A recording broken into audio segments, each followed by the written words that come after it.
The twin suns of Relos Prime burned weakly through the thick red dust that filled the air. The planet was a place of noise, fear, and trade, a world where everything had a price, even life itself. In the heart of the marketplace, hundreds of four alien voices called out, selling food, weapons, and slaves. The smell of metal and blood mixed in the heat. Captain Ethan Cross walked slowly through the crowded street, his black jacket marked with the scars of old battles. He had fought in wars between worlds, seen friends die in the name of peace, and left humanity behind years ago. He didn't come here to be a hero. He came to trade for ship fuel and disappear again into the endless dark of space. But fate had a different plan. As he passed a line of cages, his eyes caught something small, something that made him stop. Inside one of the cages, sitting in the corner, was a girl no older than 12. Her skin was pale blue, her hair a silver-white color that glowed faintly in the dark. Chains covered her wrists and ankles, pulsing with red energy. She didn't cry, didn't move, didn't even raise her head. A slaver with 4 arms stood near the cage. His scaled face twisted into a grin when he saw Ethan watching. "You like the merchandise, human?" he hissed. "Be careful, that one's cursed." Ethan frowned. "Cursed?" "She killed her last owner," the slaver said proudly. "Anyone who keeps her dies within a day. That's why she's cheap. Only 1,000 credits. Ethan stepped closer to the cage. The girl slowly lifted her head.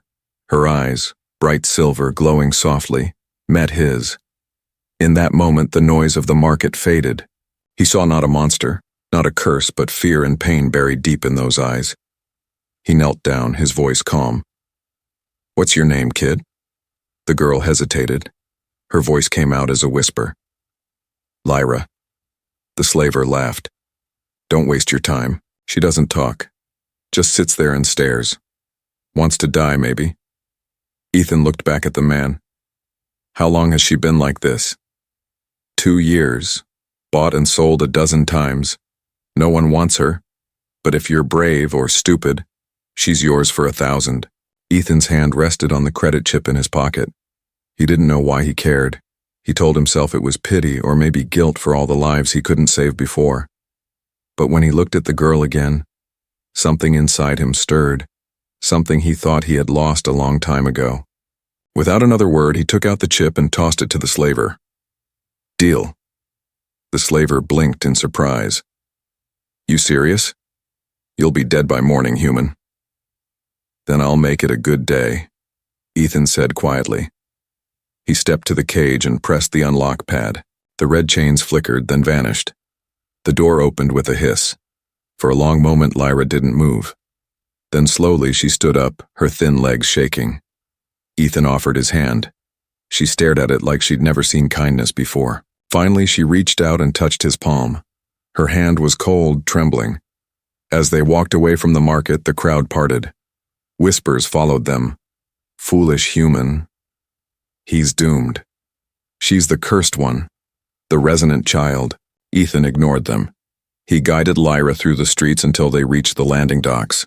His ship, the Horizon, waited there, a small, worn vessel, but strong. Once inside, he helped her sit on the couch in the main cabin.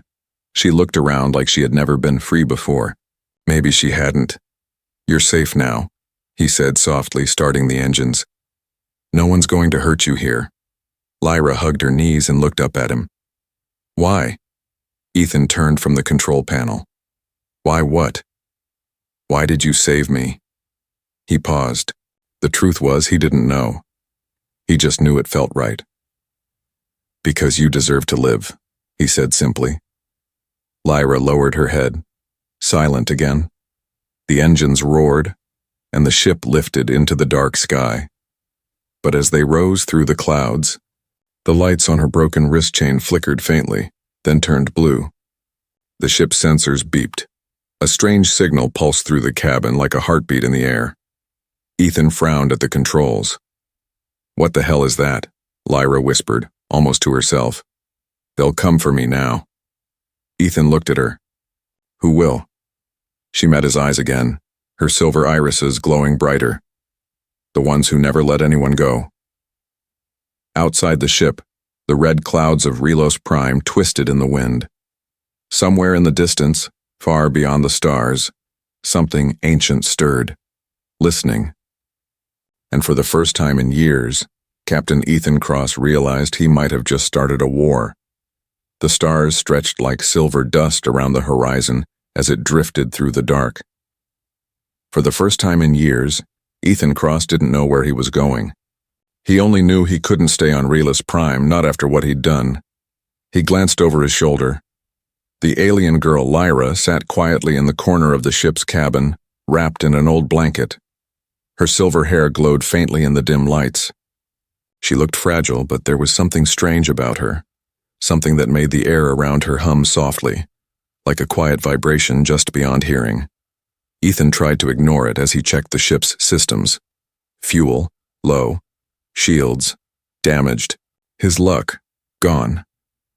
But somehow he felt he'd done the right thing. Saving one life didn't make him a hero, but it made him human again. The silence between them stretched until Lyra spoke, her voice soft but steady. "You shouldn't have taken me." Ethan turned. "Why's that?"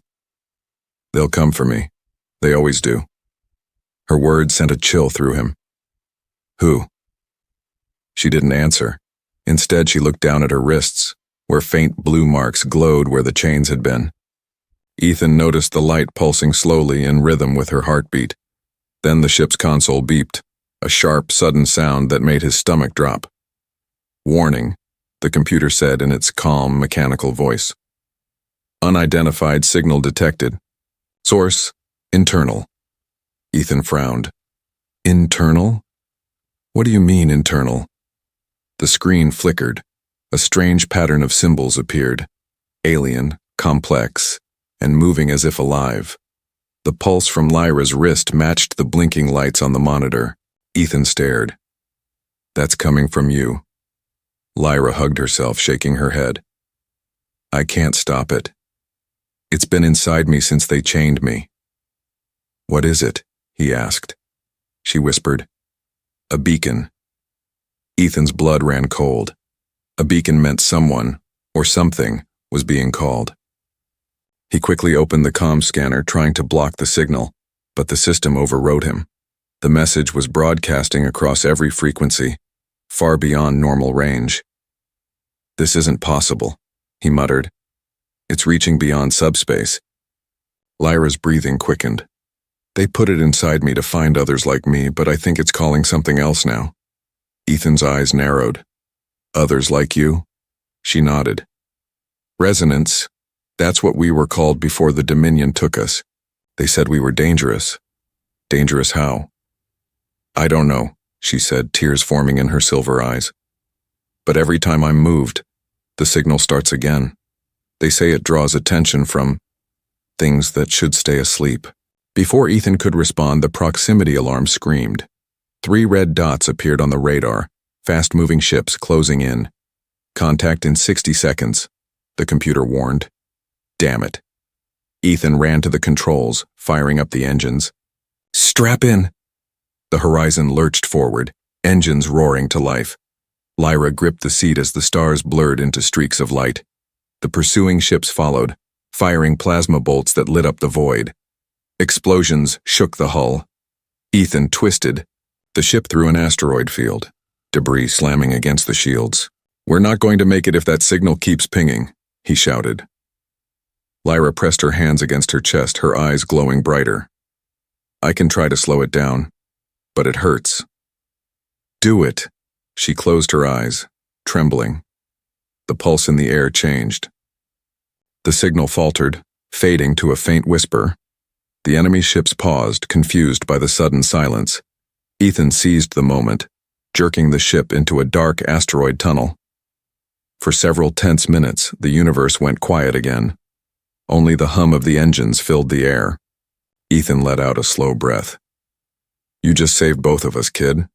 Lyra's face was pale, her hands shaking. "I didn't save us. I just made them angrier." Ethan frowned. "Who are they, Lyra?" She looked out the viewport, her eyes distant. "The Dominion. The ones who made me." The ones who made all of us.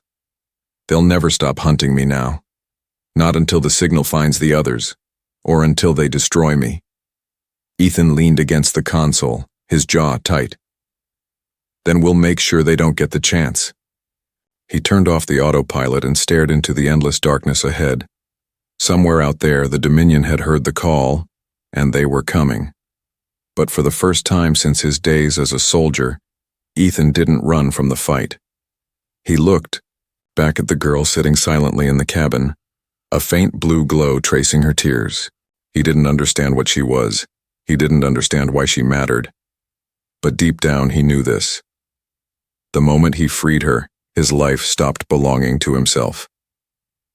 Something greater had started, and out there, in the void between stars, something ancient had just opened its eyes.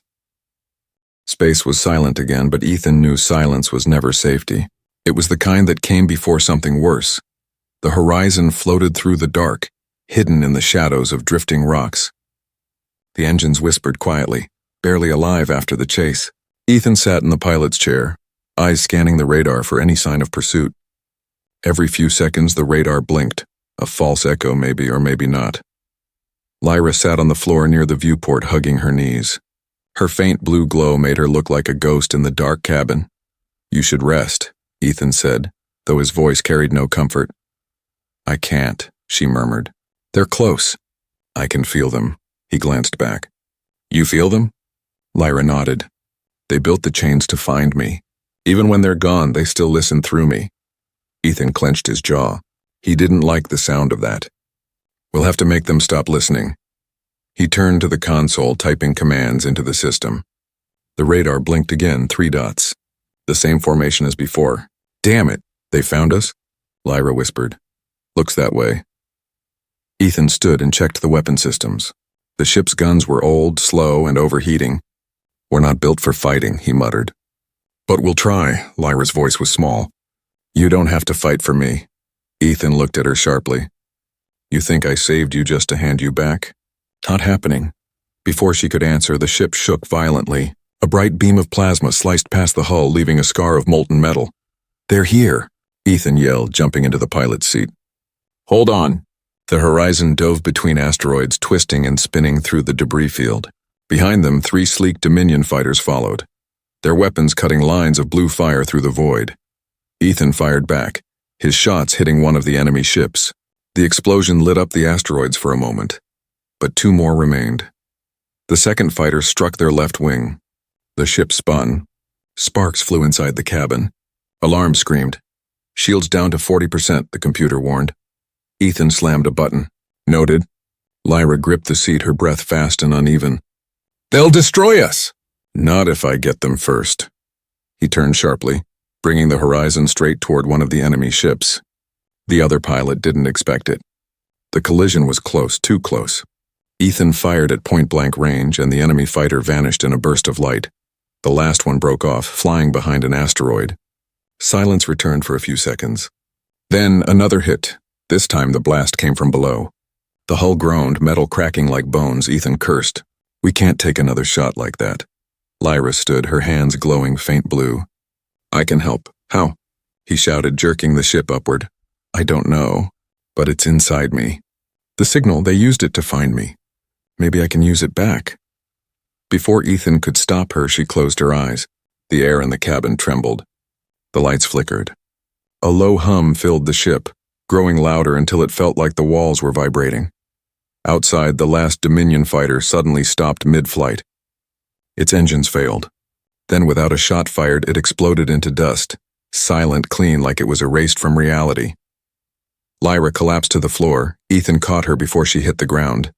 "Lyra, what did you do?" Her voice was weak. "I told them to sleep." Ethan stared at her glowing hands. Whatever she wasn't just a child.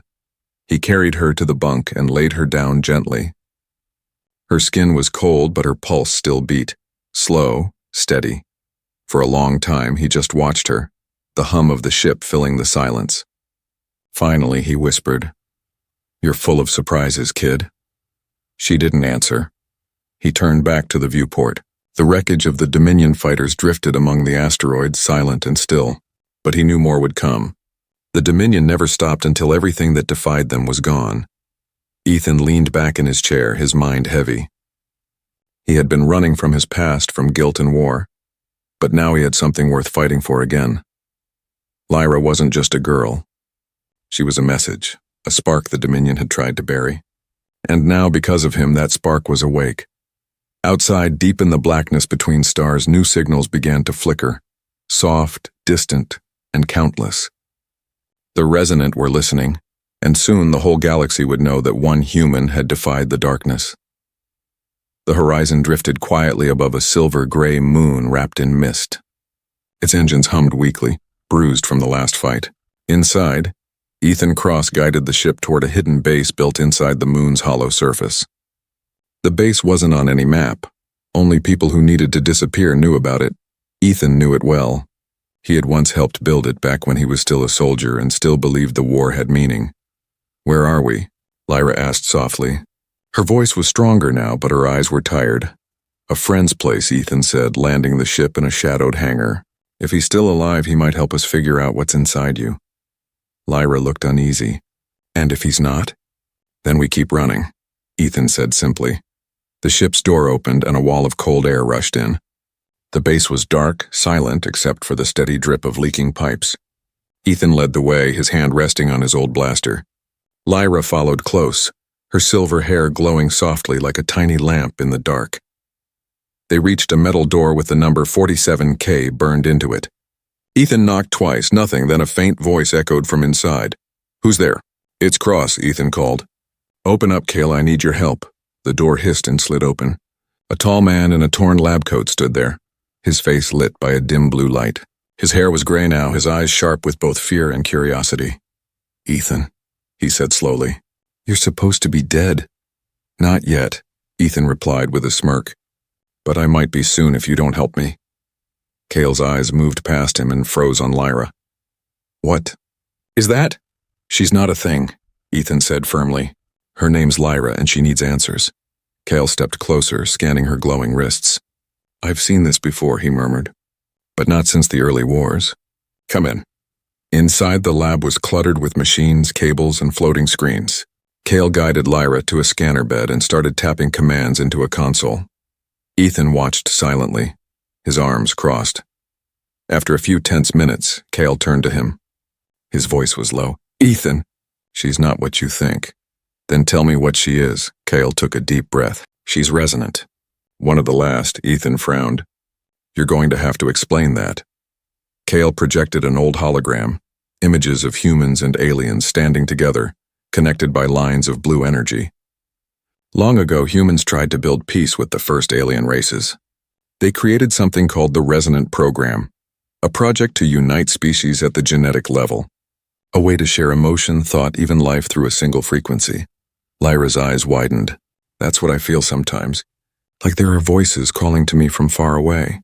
Kyle nodded. "That's the resonance link. Every resonant was part human, part something else. But the program failed. The Dominion feared what they couldn't control. They destroyed it, and everyone connected to it." Ethan's fists clenched. "So she's a survivor of that?" Kale hesitated. "She's more than that. She's the last key. Her signal, the one that's calling across the stars, it's waking up other hidden resonants. If that continues, the Dominion will lose their control over thousands of systems." Lyra looked down, her voice trembling. "They'll kill me for it," Kale sighed. "Yes, or worse, they'll use you." Ethan stepped forward. "Then we stop them." "You can disable the beacon, right?" Kale shook his head. "It's part of her now. It's alive. If I cut it out, she dies." Silence filled the room. Lyra's small hand reached for Ethan's. "It's okay. Maybe it's meant to end with me." Ethan knelt beside her, meeting her eyes. "No, it doesn't end with you. It starts with you." Kale watched them, his expression softening. "You really think you can protect her? Against the Dominion?" Ethan stood. "I've fought worse, and I'm not alone anymore." Before Kale could reply, the alarms blared. Red lights flashed through the lab. The computer's voice echoed. "Warning. Incoming ships detected. Dominion signature confirmed." Kale cursed. They must have tracked the last signal burst. Ethan grabbed his blaster. "Get her to the ship." Lyra's eyes glowed brighter now, her pulse racing. "They're already here." Outside, the walls shook as the first explosion hit the moon's surface. The resonant signal buried deep inside her pulsed again, louder, brighter, stronger. Kale stared at the scanners in disbelief. Ethan, she's not just transmitting anymore. She's awakening others. The base lights flickered. Across the galaxy, countless signals responded, small heartbeats in the dark, all calling back to her. Ethan turned to Lyra, determination in his voice. Then let them wake. It's time the Dominion learns they don't own the stars. As the roof cracked and the moon trembled, Lyra's glow filled the lab like dawn breaking through endless night. And somewhere far away, in hidden corners of the galaxy, thousands of eyes opened for the first time. The resonant were hearing their call. The moon of Veros was breaking apart. Cracks spread through its surface like glowing veins, sending clouds of dust and rock drifting into space. The horizon barely held together as Ethan and Lyra ran through the shaking corridors of Kale's lab, alarms howling around them. Keep moving, Ethan shouted over the roar of falling metal. Lyra stumbled, her small hand gripping his tightly. Her eyes glowed brighter than ever, pure white light pouring out as if her body could no longer contain what lived inside her. Kyle followed close behind, holding a data core in one arm and a blaster in the other. The Dominion's already breached the hangar. We can't outrun them for long. We don't have to, Ethan said, breathless. We just need to get to the ship. They burst into the hangar.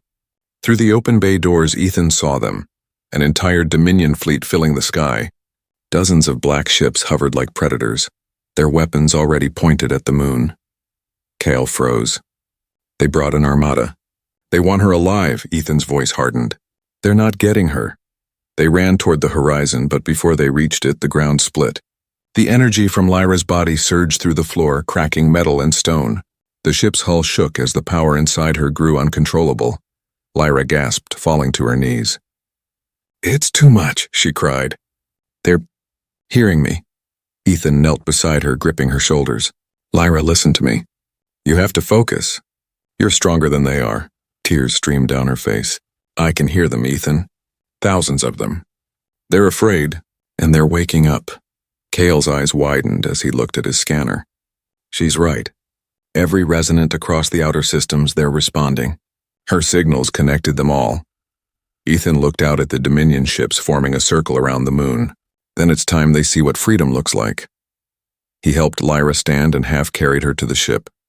Kale jumped into the co-pilot's seat, frantically tapping commands. They're jamming our comms. If we try to run, we'll be vaporized before we leave orbit. Then we make them miss, Ethan said, slamming the ignition. The horizon roared to life, engines screaming as it lifted from the collapsing hangar. Outside, Dominion fighters descended, firing streams of plasma. The ship shook violently, alarms flashing red. Lyra clutched the armrest, eyes squeezed shut. Her breathing quickened as the energy inside her grew even stronger. Ethan, she whispered. I can stop them. He shook his head. You'll kill yourself. I have to try. It's not just me anymore. They're all connected. They're calling to me. Ethan stared at her, torn between fear and faith. Finally, he nodded. Then do it.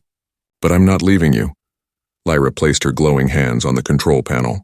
The metal beneath her fingers pulsed with light. A deep vibration filled the ship, spreading out into space like a heartbeat. The Dominion ships began to stutter. Their engines flickered. One by one, their systems froze. Kale stared in disbelief. She's rewriting their energy frequencies. She's shutting them down. Lyra's voice echoed through the cabin, calm and steady now.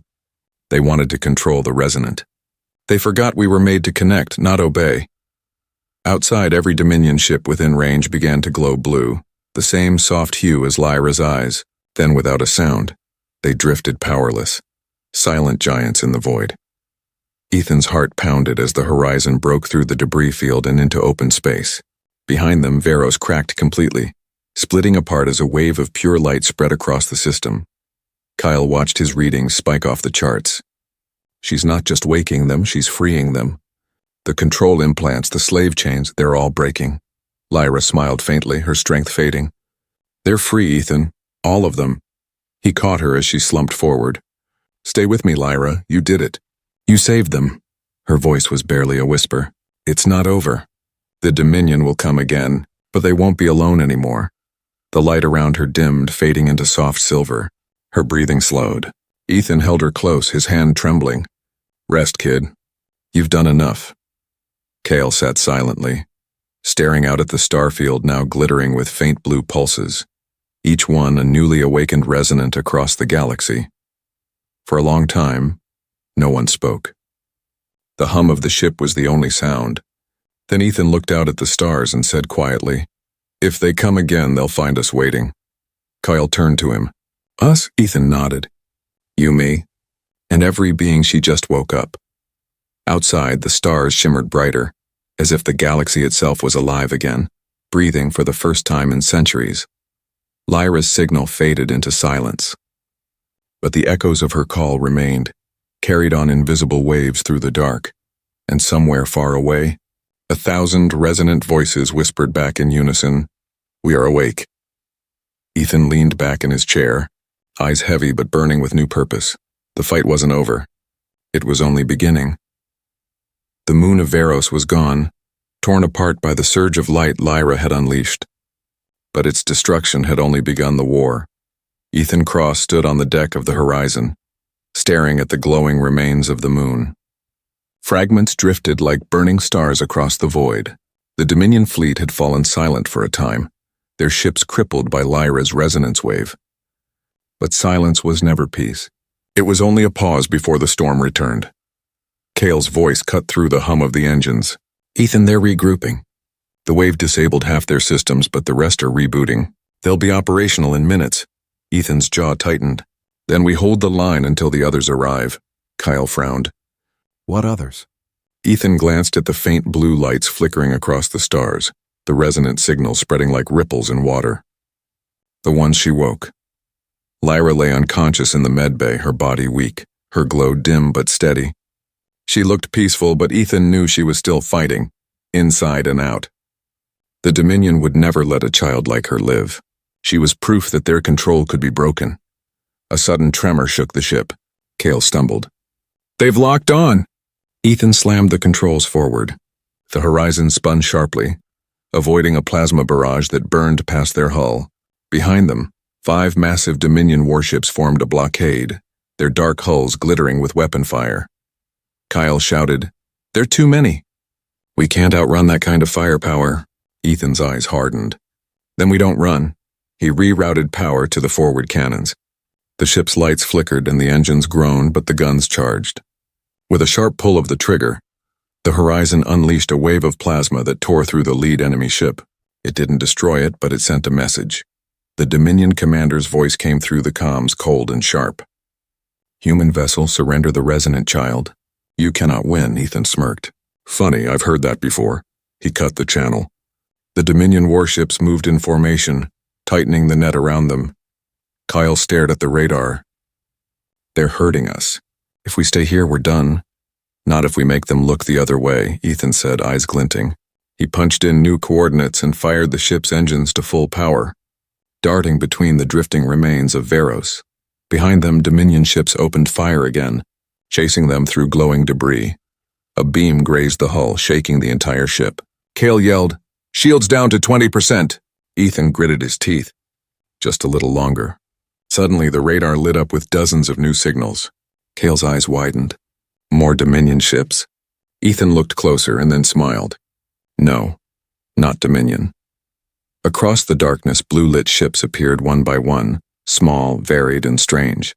Some were old mining vessels, others barely functional transports, but they all glowed with the same resonant energy Lyra had awakened. The comms erupted with voices, hundreds of them. Different languages, but one message echoed through. "We heard the call." "We are here," Ethan grinned. "Took you long enough."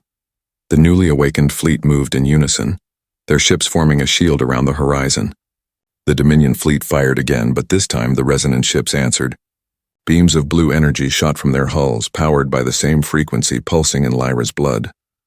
The void exploded in light. The Dominion ships faltered under the wave of resonance energy. Their shields collapsed like shattered glass. Kale stared in awe. "They're fighting together." "Like they share one mind," Ethan nodded. "Not one mind, one purpose." He grabbed the comms. "All units, follow my lead." We pushed them back toward the shadow line. The resonant fleet moved as one. For the first time in history, humans, aliens, and hybrids fought side by side, no orders, no hierarchy, just instinct and unity.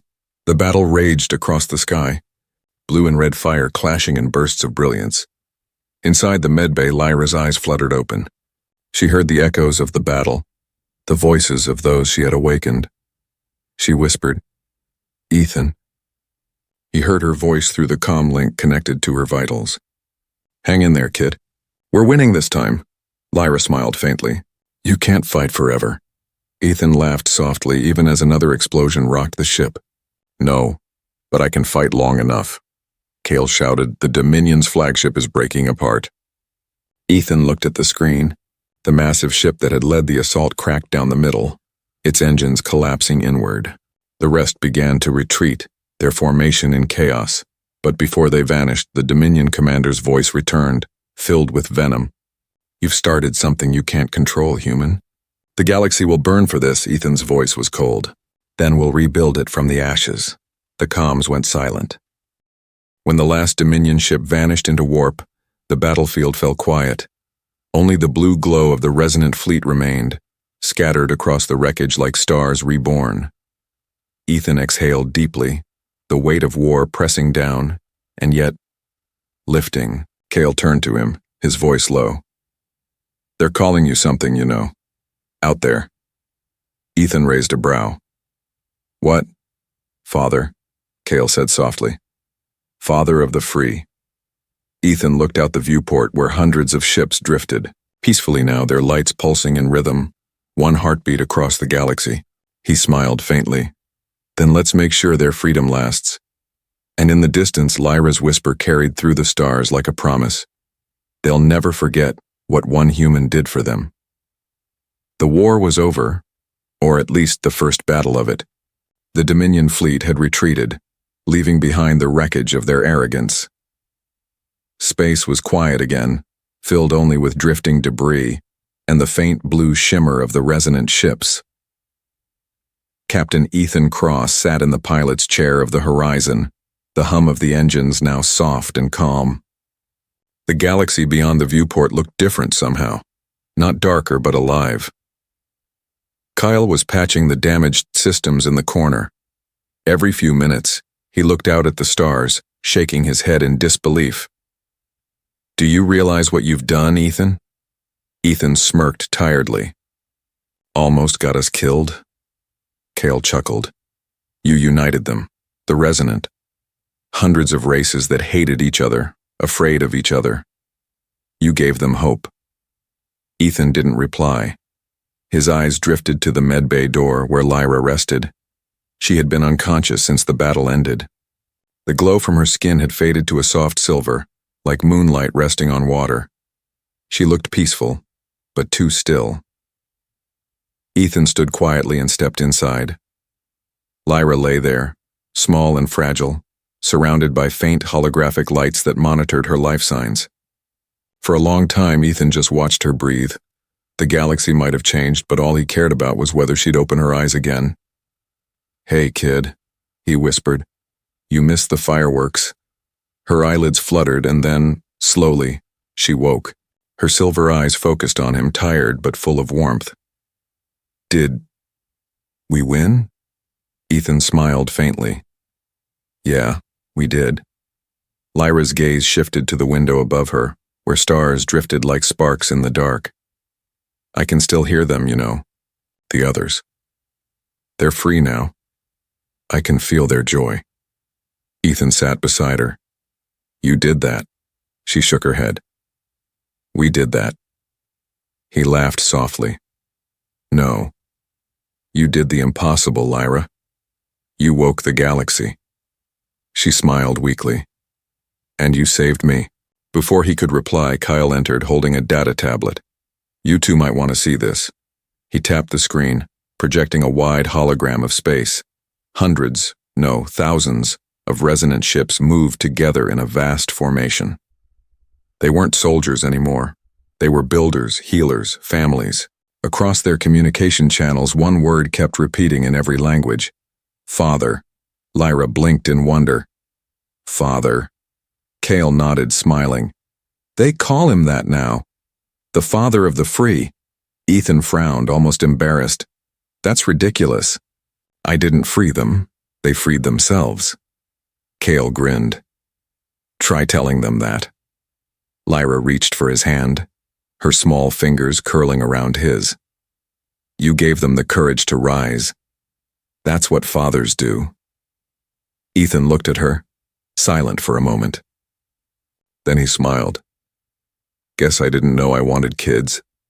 She laughed softly, a sound that filled the quiet cabin like music. Cale turned back to the viewport. The Dominion won't stay quiet for long. You know that, right? Ethan's smile faded, but his voice stayed calm. Let them come. The galaxy's not theirs anymore. Lyra's glow brightened again, soft and steady. They'll come for me, Ethan. For the others. The war isn't over. He squeezed her hand gently. Then we'll fight again. Together this time. Outside, the resonant fleet began to move. Hundreds of blue-lit ships aligned in orbit, forming a living constellation that stretched across the black. It wasn't an army. It was a promise. Cale looked at Ethan. What now? Ethan leaned back, eyes on the stars. Now we build something better. A place where no one's born in chains. Lyra nodded slowly. A home for all of us. He smiled. Yeah, a home. They sat in silence for a while, watching the stars pulse with life. The galaxy had changed. Forever. And for the first time in years, Ethan felt peace. Not the peace of quiet, but of purpose. Cale broke the silence with a grin. You know, the history books are going to have a hard time explaining this. Ethan chuckled. Good. Let them try. As the horizon drifted through the glowing field of resonant ships, Lyra whispered something so soft, it almost vanished into the hum of the engines. They'll remember you, Ethan Cross, the man who gave us a future. He looked at her with tired eyes and said, No, Lyra. They'll remember you. The girl who taught the stars to sing again.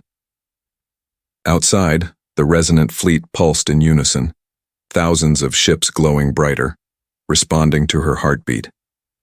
It was as if the entire galaxy bowed in silent respect. Ethan stood and turned toward the controls.